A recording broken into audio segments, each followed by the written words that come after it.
Get up, stand up for your rights. Get up, stand up for your rights.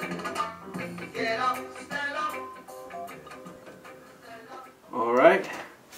Welcome to the world premiere of The Great Awakening, where we be diving into news articles of the week. Our aim here at the Global Awakening Show is to get people to think for themselves. Do your own research. You know, don't be a parrot going off repeating everything the television tells you to. You know, don't believe me or the media. Do your own research. You know, as CIA Director William Casey once said, "We'll know our disinformation program is complete when everything the American public believes is false." Another former CIA director says, "The CIA owns everyone of any significance in the major media." You know, me, I'm a political atheist.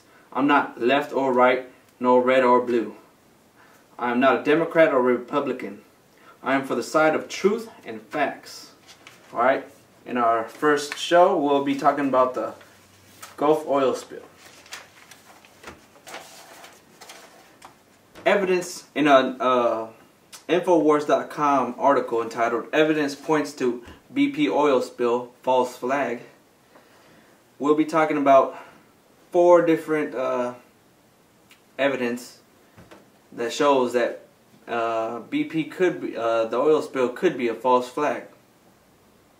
Sales of shares and stocks in the days and weeks beforehand. The Halliburton leak and acquisition of a cleanup company days before explosion. BP report cites undocumented tampering with well sealing equipment and the motive. Government uses disaster to push for carbon tax and nationalization talks. Troubling evidence surrounding the Deepwater Horizon explosion on April 20th suggests that the incident could have been manufactured.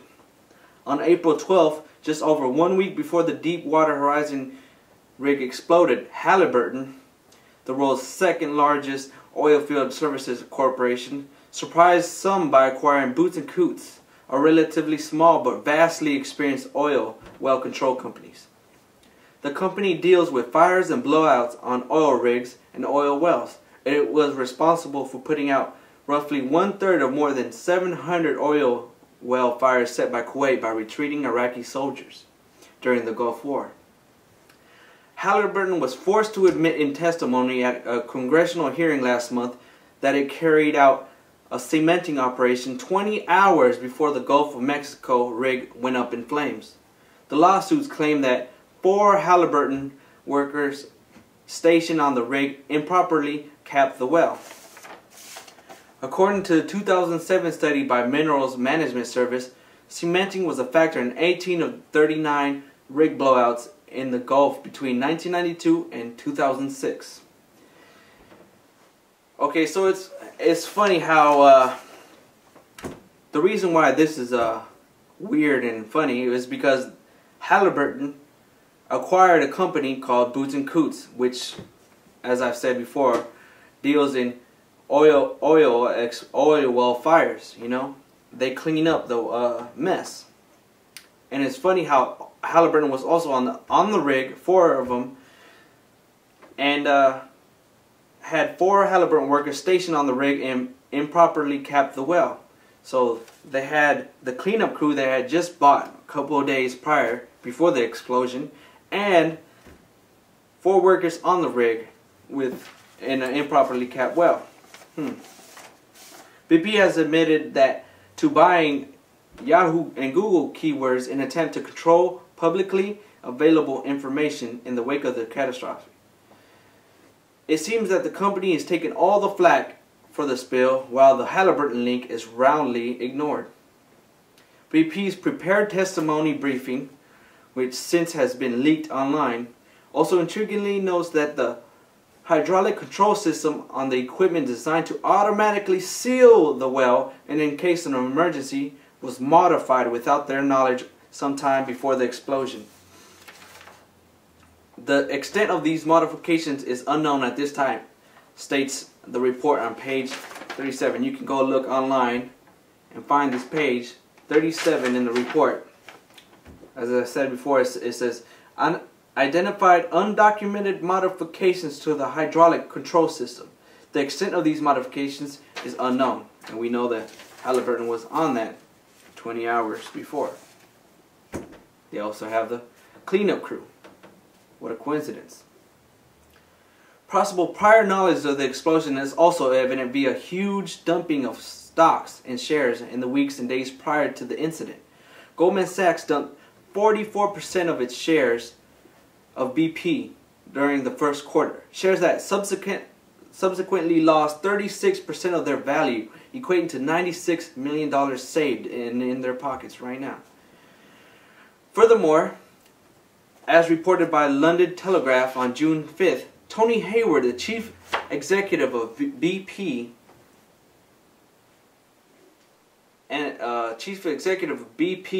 sold 1.4 million of his shares in the fuel giant weeks before the spill.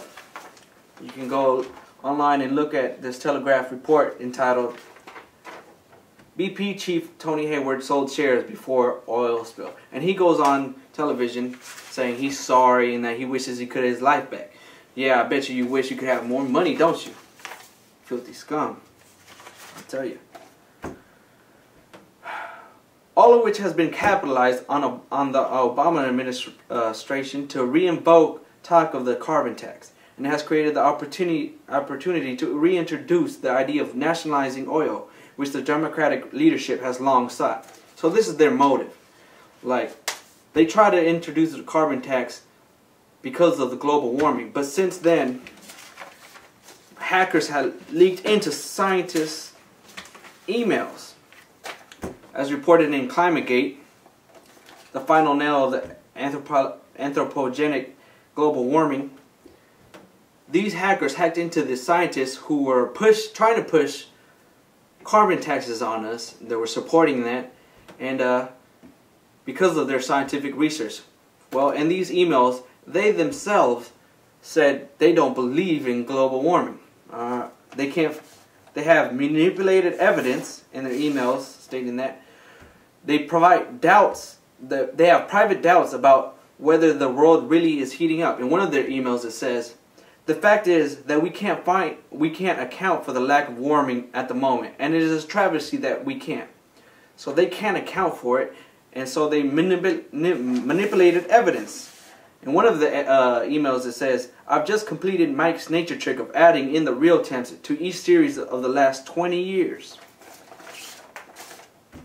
So they have the real evidence that they can't account for warming, and they have the fake evidence, where they do tricks, as they say.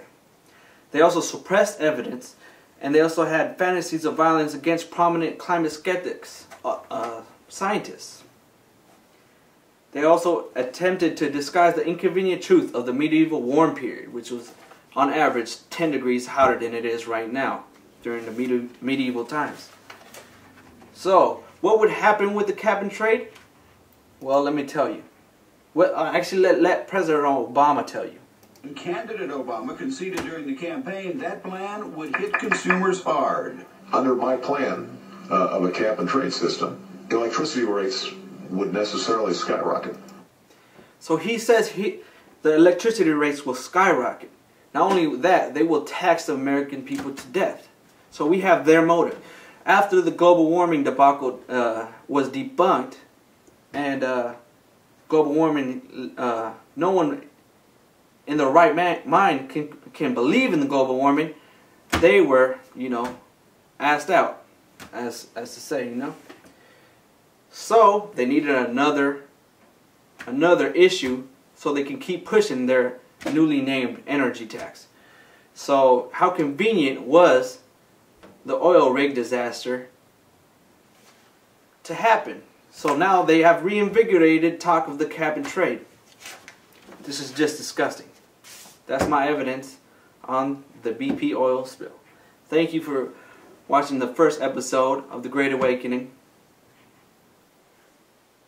And we'll hope to have more to come.